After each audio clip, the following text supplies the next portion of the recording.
हा घे नवीन लॅपटॉप. हे बघ तुझी परिस्थिती कळते आम्हाला. तुझ्या त्या लॅपटॉपचं नुकसान झालं आणि त्यामुळे तुझं काम थांबलंय. खूप मोठा फटका बसलाय तुला. हो बाबा. हे बघ ते तुझं ड्रीम प्रोजेक्ट होतं, सगळा डेटा गेला, काम थांबलंय. हे बघ ते झालं. आता त्याचा विचार करण्यात वेळ नको वाया घालवू. या लॅपटॉपनी जोमानं सुरुवात कर. आणि हे बघ अजिबात हार मानायची नाही. तू सगळं नीट करशील आणि तुझ्या प्रोजेक्टला नवा आकार देशील याची खात्री आहे आम्हाला. बाबा पण घे चल लॅपटॉप घे आणि कामाला सुरुवात कर. काय बाबा थँक्यू सो मच. पण मी खरंच हे गिफ्ट नाही घेऊ शकत.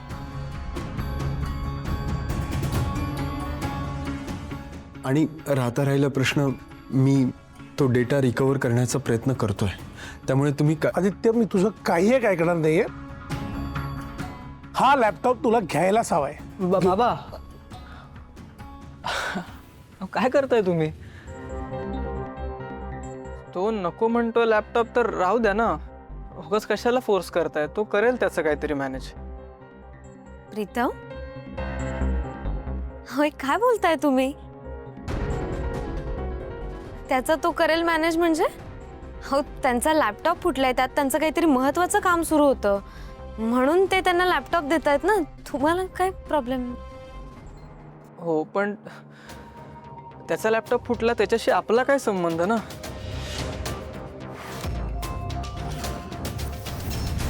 आपण का द्यायचं त्याला लॅपटॉप? त्याचं ऑफिस करेल काहीतरी त्याच्यासाठी. म्हणजे आपल्याकडे असं काम पण करत नाही तो. आपला काही संबंध नाही आहे त्याच्याशी आणि त्याच्या लॅपटॉपशी. खरं तर या लॅपटॉपवर त्याचा काही हक्क पण नाही आहे. ऑलरेडी या नवरा बायकोने प्रॉपर्टीमधला त्यांचा हिस्सा काढून घेतलेला आहे.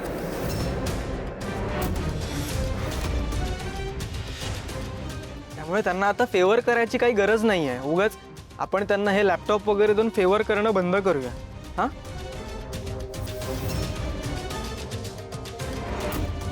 एवढं सगळं होऊन सुद्धा हे या घरात राहत आहेत. आज एक प्रूफ आहे ना, यांना प्रॉपर्टी हवी आहे.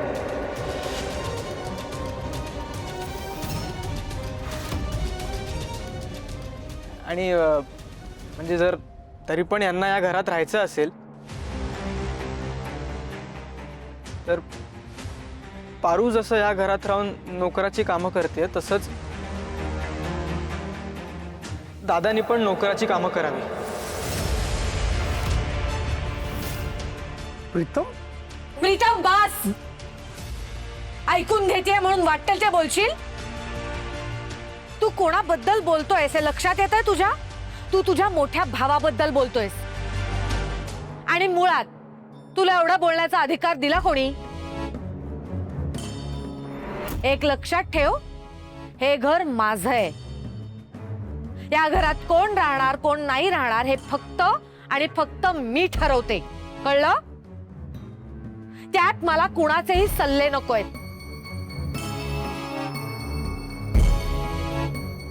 आदित्य तू प्रीतमचं बोलणं मनावर घेऊ नकोस. तुला माहितीये ना की तो आधी बोलतो आणि मग विचार करतो. मला खात्री आहे त्याच्या मनात असं काहीच नाहीये.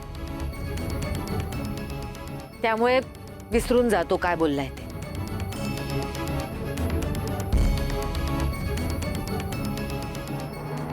तसं प्रीतमचं म्हणणं पटतंय मला.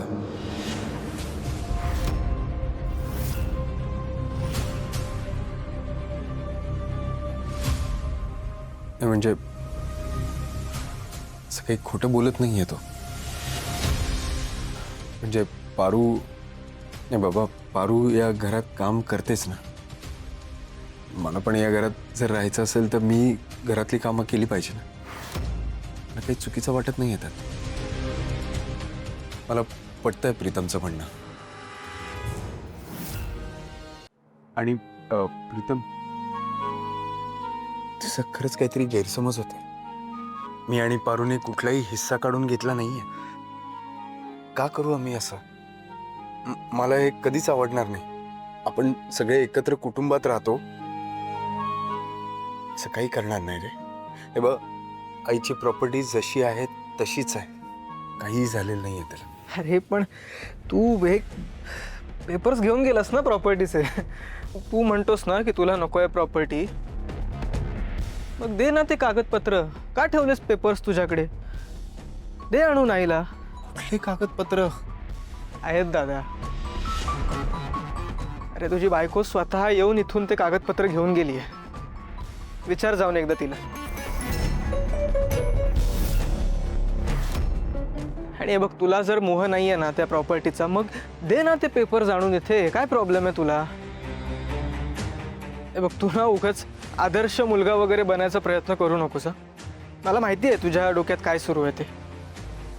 तू आणि तुझी बायको इथे येऊन आमची प्रॉपर्टी घ्यायचा प्रयत्न करते, बाकी काही नाही.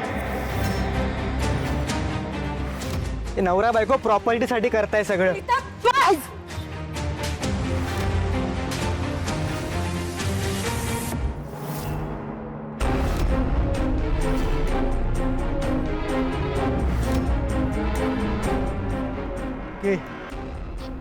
हेच हवं होतं ना तुला? झालंय तुझ्या मनासारखं आता. असंच होतं रे, तू लाडका आहेस तिचा. तू काय बोललास की माझं ती ऐकत नाही. मग मी कितीही खरं बोलत असेल तरी तिला पटत नाही. हेच हवं होतं ना? हे झालंय आता.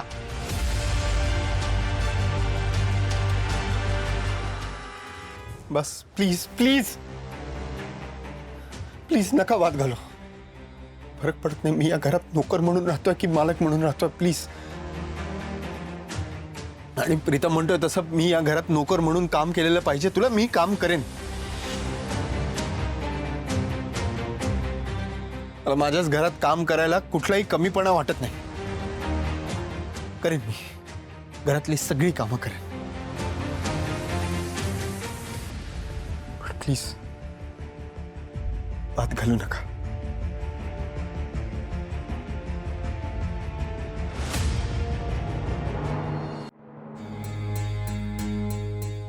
सगळ्यात मला एक भाऊ आहे मी या जगातला.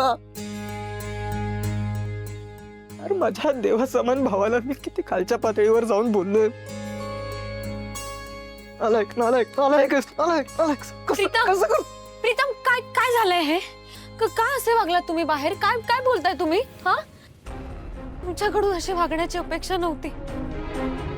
प्रीतम, आदित्य दादा किती प्रेम करतात तुमच्यावर, जीव ओवाळून टाकतात स्वतःचा. का असं वागताय तुम्ही? मला ना काही कळतच नाहीये. बघा प्रीतम, तुम्हाला आठवत आहे ना की आदित्य दादाने आपल्यासाठी किती केलंय? माझ्या गावी ते नोकर बनून राहत होते. पडील ती कामं केली त्यांनी. का? कारण त्यांचं तुमच्यावर प्रेम होतं. आईशी सगळ्या जगाशी विरोध पत्करून त्यांनी आपलं लग्न लावलं, आपली साथ दिली. कारण त्यांचं तुमच्यावर प्रेम आहे. प्रीतम, तुम्हाला कसं कळत नाहीये? तुम्ही हे असं वागून त्यांच्या उपकारांची परतफेड करताय. मानला तुम्हाला?